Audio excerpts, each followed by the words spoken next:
Alors, salut les amis et bienvenue dans ce nouveau podcast de Gojanda. Ici, c'est Jacob Gomez, formateur et développeur web. Dans ce nouveau podcast, on va parler de comment faire pour ne pas se brûler les ailes, surtout quand on débute en programmation.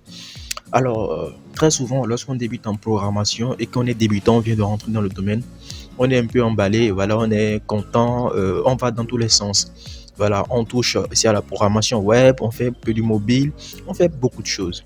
Le problème, c'est que lorsqu'on n'est pas recadré, si on n'est pas orienté, si on ne prend pas le temps de se renseigner sur ce domaine qui est assez vaste, on finit par s'y perdre. Et plus tard, croyant que nous avons des bases solides, quand quelqu'un viendra nous voir pour dire réalise-moi telle application, on sera dessus par le résultat. Alors, pour ne pas décourager les gens, pour ne pas permettre à beaucoup de gens qui débutent en programmation de pouvoir avoir cette confiance surmesurée, je vais décider de faire ce podcast-là afin de vous permettre de tout simplement remettre la balle à terre afin de vous permettre d'aller sur de bonnes bases. Alors ici, je vais vous donner trois conseils pratiques qui vont vous empêcher de vous brûler les ailes, surtout en programmation quand vous débutez. Alors le, alors, le premier conseil que je m'en vais vous donner dans ce podcast, c'est tout simplement de prendre le temps d'apprendre, ok? Prendre le temps d'apprendre, prendre le temps de développer des compétences, soit dans un langage de programmation, soit dans l'apprentissage d'une librairie, bien d'un framework, ok?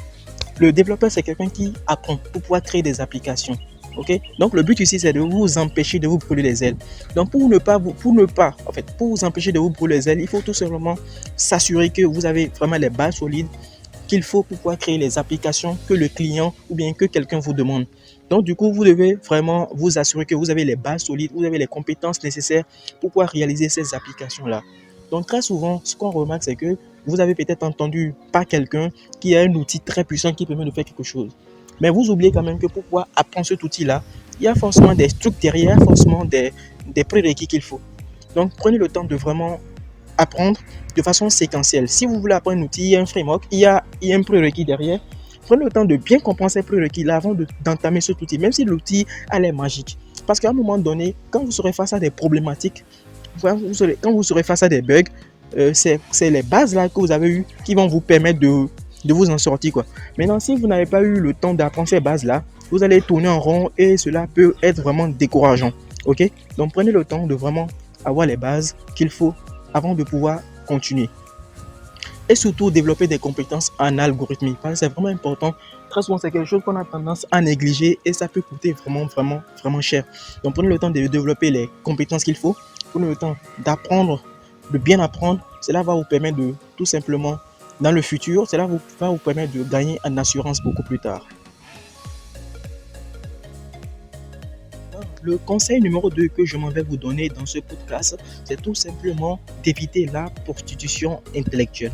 Vous voyez, bon, le mot est beaucoup trop fort peut-être. La prostitution ici va consister à quoi? Ça va consister tout simplement à switcher de technologie en technologie. Quand on fait l'erreur de consulter, voilà, quand on fait l'erreur de consulter la roadmap des développeurs, il y a assez de technologies, surtout quand on est développeur, surtout dans le monde du développement web. Quand on prend, il y a le front-end, le back-end, il y a assez de technologies. Donc du coup, quand on est nouveau, on a tendance à dire qu'on va tout maîtriser. Les gars, on ne peut pas tout maîtriser. Il y a pas mal de choses, on ne peut pas tout maîtriser. Quand on prend un langage, on peut passer toute une vie à apprendre un langage. Donc, ne soyez pas voilà, ces coureurs de jupons derrière les technologies. Prenez le temps de vous concentrer sur une technologie donnée et de développer les compétences qu'il faut dans cette technologie-là que de switcher de technologie en technologie. C'est pas en apprenant 10 langages de programmation qu'on est un super développeur. On peut apprendre ce langage de développement, un langage de programmation et être un super, super développeur. Donc, c'est pas, donc enlever cette idée de la tête, moi je maîtrise 15 langages, je maîtrise 20 langages, non. Prenez le temps tout simplement de choisir un langage, choisissez un langage ou une technologie et faites un chemin avec cette technologie-là. Mais je ne vous empêche pas dans ce podcast de tester. Vous pouvez tester les technologies, ok? Vous pouvez faire des découvertes, mais, euh, mais évitez quand même sur cette attitude de coureur de jupons derrière les technologies. Cela va vous ralentir, cela va pas vous favoriser en fait. Comme ça, vous aurez peut-être appris 15 langages de programmation, mais en réalité, si on vous demande de réaliser une application, un site web avec ces langages-là, vous serez bloqué parce que vous avez juste eu le temps de découvrir, vous n'avez pas eu le temps de développer, de laisser mûrir en fait les compétences dans ces technologies-là. Le troisième conseil que je m'en vais vous donner dans ce podcast, c'est tout simplement avoir une routine de travail.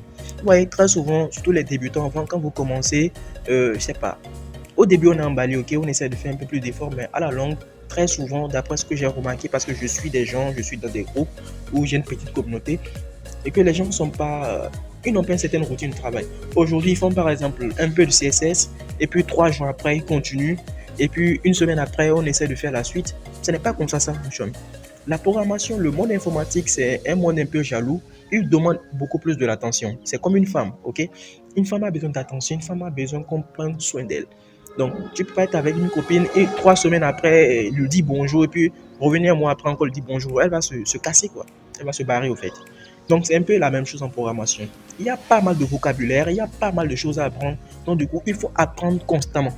On ne vous dit pas de passer 24 heures sur 24 heures à faire de la programmation. Vous avez peut-être une vie de famille, par exemple des activités, vous avez le boulot, mais quand même avoir une certaine routine. Chaque jour, je prends le temps de me former. Chaque jour, je prends le temps de refaire ce que j'ai fait. Quand vous prenez par exemple le CSS, il y a assez de vocabulaire. Actuellement, je fais une formation CSS. Il y a assez de vocabulaire, il y a assez de propriétés à voir. Vous imaginez, si vous ne pratiquez pas tous les jours, ou bien si vous ne le testez pas tous les jours, vous allez oublier ces propriétés-là. Vous n'allez même pas savoir pour faire par exemple une barre, quelles sont les astuces à utiliser. Parce que c'est en pratiquant qu'on découvre des astuces et c'est ces astuces-là qui sont des acquis au fait. Donc les amis, voilà, je récapitule. Pour ne pas se brûler les ailes, voilà, pour ne pas avoir cet ego surdimensionné, fictif, il faut tout simplement, voilà, prendre le temps de se former. Surtout, c'est vraiment important. Des connaissances en algorithmie et d'avoir les prérequis nécessaires pour pouvoir apprendre les technologies que vous voulez apprendre. Le deuxième point, c'est tout simplement éviter la prostitution informatique, mais la prostitution technologique. Ok? Ne pas aller à gauche et à droite, se focaliser sur quelque chose et prendre le temps, voilà, de développer des compétences solides dans cette chose-là. Et le dernier point, c'est tout simplement avoir une routine de travail. Ok? Ne pas commencer aujourd'hui quelque chose et puis 3 jours après laisser et puis après aussi prendre le temps de développer une routine de travail. Ça va, avec la route, ça développant une routine de travail que vous allez tout simplement mûrir, faire germer en fait les connaissances que vous avez emmagasinées. Alors les amis, c'est tout pour ce podcast, c'est tout ce que je voulais vous apprendre, c'est tout ce que je voulais vous dire dans ce podcast. J'espère qu'elle vous a plu. Moi, c'est un plaisir pour moi de partager cette petite expérience avec vous. Si vous avez aimé, abonnez-vous. Si vous n'avez pas aimé, faites-moi un signe. Si vous avez des choses à dire en commentaire, je vous attends. Et sur ce, je vous dis à plus pour de très nouveaux podcasts. Ciao et paix sur vous les gars.